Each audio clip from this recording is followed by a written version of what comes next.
Order! Order! You are an incorrigible delinquent at times. Behave yourself, man!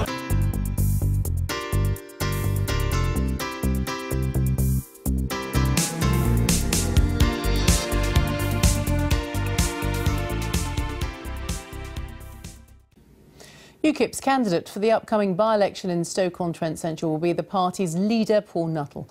The MEP took charge of UKIP in November. He'll now try to win the seat from Labour, whose previous MP, Tristram Hunt, stood down to become the head of the V&A Museum. Well, our political correspondent Ian Watson is here. Is this a risky move, then, by a party leader? It is a high-risk strategy for Paul Nuttall, actually, Kate. He's a straight-talking Scouser who set out this very ambitious aim of replacing the Labour Party and making UKIP the patriotic voice, he said, of working people. Now, in Stoke, two-thirds of people there backed Brexit. He called the city the capital of Brexit.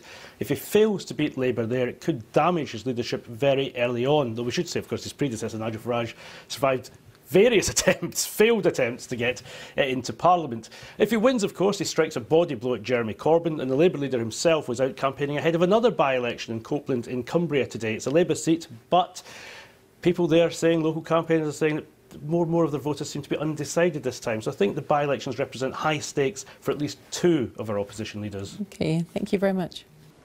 The leader of the UK Independence Party, Paul Nuttall, confirmed today he will be standing in next month's by-election for Stoke Central. Our political correspondent Paul Brand is there. Paul, a major test of UKIP's ambitions here.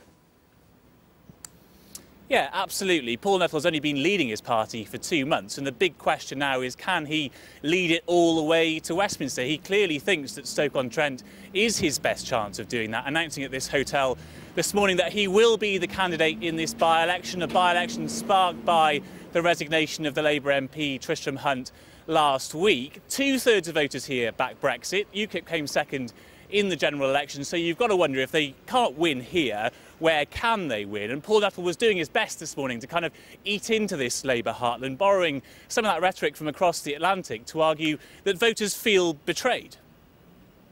Let down by a haughty political establishment that looks down its nose at working class people. Let down by a Labour Party in particular that takes their votes for granted. This by-election can herald a new age of British politics, an age when people kick back and revolt against their political overlords. Well, this will be a test of two leaders. Jeremy Corbyn has been in Copeland today, where, of course, there will also be a by-election, both seats having dangerously small majorities for Labour. In fact, the party's been doing everything it can to rush these elections through by the end of February. Question, though, is whether Paul Nuttall can do the one thing his predecessor Nigel Farage never managed to, and get that seat in Westminster. Paul Brand, thank you. Well, Britain's answer to Trumpism, UKIP, have announced that their leader, Paul Nuttall, is to contest next month's Stoke Central by-election in an attempt to wrest the Brexit-supporting constituency from Labour.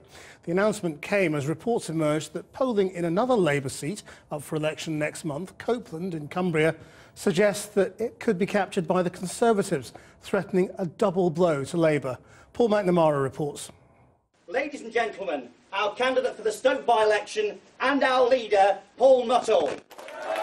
Strolling into this traditionally safe Labour seat today, UKIP believe they could well be marching to victory.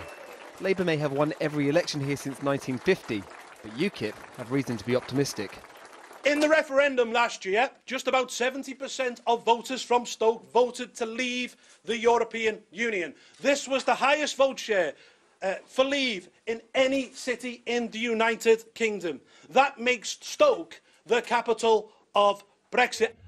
10 shortlisted candidates duly stood aside, so today party leader Paul Nuttall will take up the fight for this by-election triggered by last week's resignation of Tristram Hunt. Stoke-on-Trent Central is UKIP's first major test post-Brexit of whether they can become the new voice of working-class Britain in Labour heartlands. Mr Nuttall has 4 failed parliamentary election bids behind him, faces a Labour majority of 5,000, and he's not even from Stoke. But he's not from the London bubble either. And do you really think that people in these communities here have anything in common with a Labour Party which is led by a man who doesn't sing the national anthem, which has a shadow chancellor who says nice things about the IRA, which has a shadow Home Secretary who thinks that people who voted Brexit are racist. They have nothing in common with this North London middle-class Islington set. Stoke isn't the only seat where Labour are under threat. Today, Jeremy Corbyn took to Copeland in Cumbria to campaign for another by-election also on February 23rd.